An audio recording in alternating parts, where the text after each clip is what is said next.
Devocional Diário, série Evangelismo, 6º episódio. Meu irmão e minha irmã, chegamos ao penúltimo episódio da série sobre evangelismo e eu sempre gosto de parabenizá-los pela sua persistência, por maratonar comigo as séries acerca daquilo que realmente importa. No entretenimento fazemos isso, não é mesmo? Com os filmes, com os podcasts, com as séries que gostamos, nos canais que frequentamos. Mas e acerca da palavra de Deus? Como não é melhor maratonar sobre os assuntos eternos, não é mesmo? Nesse 6º episódio dessa série, eu quero fazer algumas outras considerações sobre evangelizar. E no começo dessa série eu quero ler contigo a palavra de 2 Coríntios, capítulo 4, versículo 3. No começo do episódio de hoje, aliás, eu quero ler contigo o texto de 2 Coríntios, capítulo 4, versículo 3. Eu já quero te antecipar que esse é um dos textos, talvez o único na atualidade, que mais me tira o sono. O texto diz assim: mas se ainda o nosso evangelho está encoberto, para os que se perdem está encoberto. Outras considerações sobre evangelizar. Por tudo que o evangelho proporciona, meu irmão e minha irmã, eu nem preciso te dizer o que pode representar a nossa omissão. No episódio anterior falamos da história de vida de tantas pessoas, de como que o evangelho alterou, mudou, livrou, guardou, restaurou, ensinou, aperfeiçoou e fez das pessoas aquilo que eles são hoje, vitoriosos, a despeito das lutas. Mas pense ao contrário, se o evangelho não tivesse alcançado essas famílias, a tua família, a tua vida, como seria seu casamento, sua carreira? Em quais vícios você estaria preso, amarrado, cativo? Como seria o seu conjunto de valores morais, a tua visão de mundo? Quanta degradação, como estaria seu relacionamento com seus pais, filhos, irmãos, familiares, noivos, namoradas, cônjuge? Será que você estaria vivo, viva?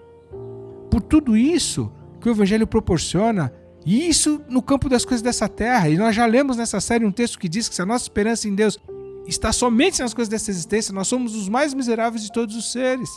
Porque Deus tem algo preparado para nós que olhos não viram, ouvidos não ouviram e nem subiu ao coração do homem. Então, imagine a eternidade, a qual você e eu podemos privar alguém pela nossa missão de comunicar o evangelho.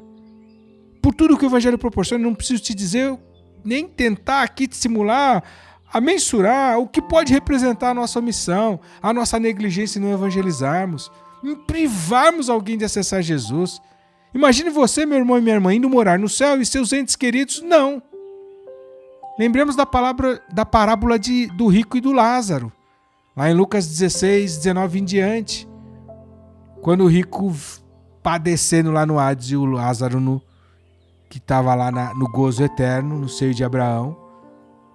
E era uma parábola evidente, mas o rico tenta pedir para que ele pudesse voltar para anunciar aos seus familiares que não vivessem a vida como ele viveu, para que não tivesse tendo o destino que ele estava tendo. Esse texto de 2 Coríntios 4,3 diz que se o nosso evangelho está encoberto, é para os que se perdem que está encoberto. Se a minha luz está acesa de dia, não faz diferença. Se ela se acende à noite, ela ilumina a escuridão, ela espanta as trevas. Agora, se eu encubro a minha luz à noite, é para quem vai tropeçar, vai cair, vai se acidentar na treva, vai se perder na treva, é que a minha luz está encoberta. Se eu não falo do amor de Deus, os que se perdem serão os prejudicados.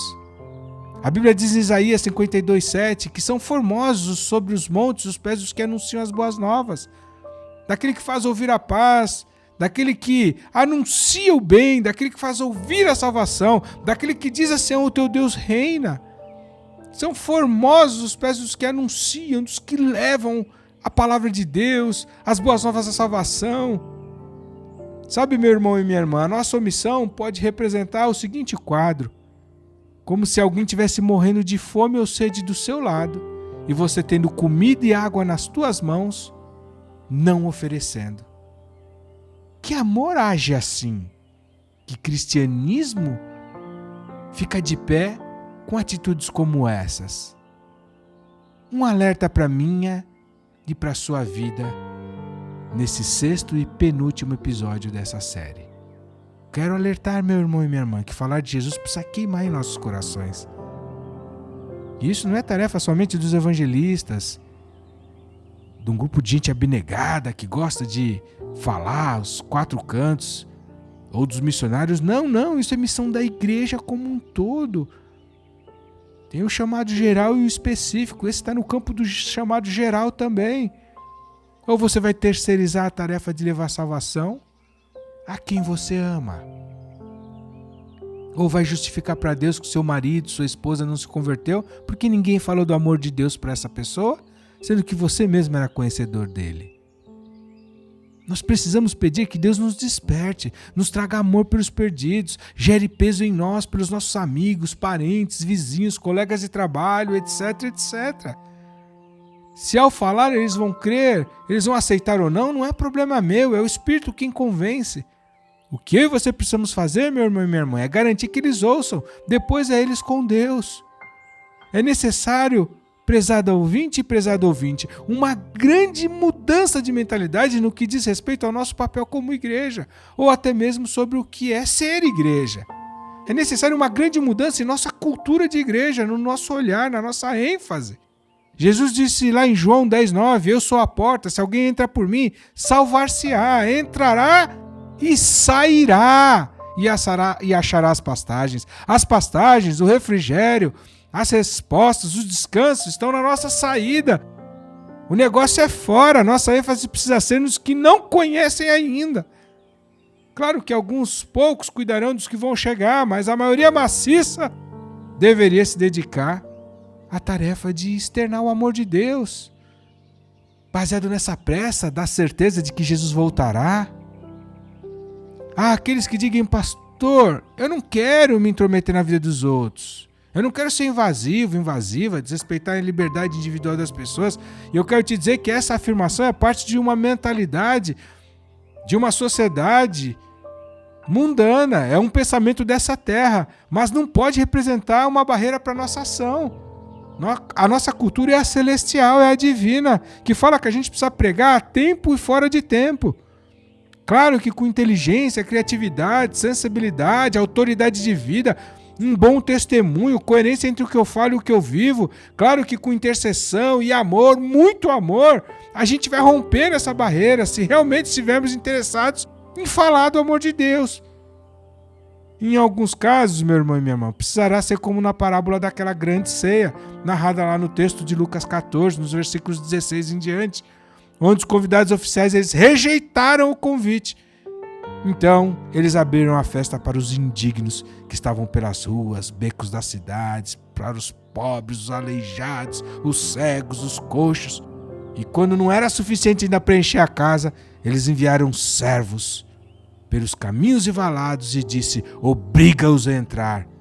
E há uma tradução desse texto que diz, força-os a entrar. E alguns bem poucos precisarão vir pela dor. Oh, meu irmão e minha irmã, que privilégio, que oportunidade temos em nossas mãos a anunciar o Evangelho. Vejo você no próximo e último episódio dessa série. Até lá.